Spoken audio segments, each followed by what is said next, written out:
వచ్చే ఏడాది జనవరి 28వ తారీఖు నుంచి 31 వరకు జరగబోయే శ్రీ సమ్మక్క సారలమ్మల జాతరకు గతంలో కని విని ఎరగని విధంగా శాశ్వత నిర్మాణాల కోసం ప్రభుత్వం 152 కోట్ల 96 లక్షల రూపాయలకు చాలా పెద్ద ఎత్తున నిధులను ఇవ్వడం, ఆ నిధులను తీసుకురావడంలో మన మంత్రి గారు ఎంతో కృషి చేసి మన జిల్లా అభివృద్ధి కోసము మన సమ్మక్క సారలమ్మలైన వనదేవతల అక్కడ శాశ్వత పనుల కోసము వాటిని తీసుకురావడంలో ఎంతో సఫలీకృతమయ్యారని తెలియజేయడానికి మా జిల్లా కాంగ్రెస్ పార్టీ నుంచి సంతోషాన్ని వ్యక్తం చేస్తున్నాం.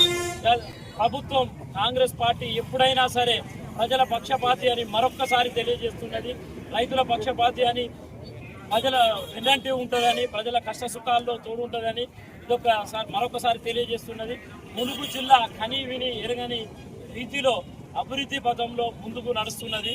ఇక్కడ ట్రైబల్ యూనివర్సిటీ కానీ, పలు అభివృద్ధి కార్యక్రమాలే కానీ, ఇప్పుడు రీసెంట్గా ఇక్కడ మన టూరిజం డెవలప్మెంట్ కోసం టూరిజం హబ్ అని, టూరిజం విలేజ్ అని ఓపెన్ చేయడం, పామ్ ఆయిల్ ఫ్యాక్టరీ ఓపెన్ చేయడం, మన ఐటీ కూడా వస్తున్నది. ములుగు ఐటీ కంపెనీలు కూడా ఇక్కడ ఆల్రెడీ రిక్వైర్మెంట్ జరిగింది, వాళ్ళు ట్రైనింగ్ కూడా తీసుకోవడం జరుగుతున్నది.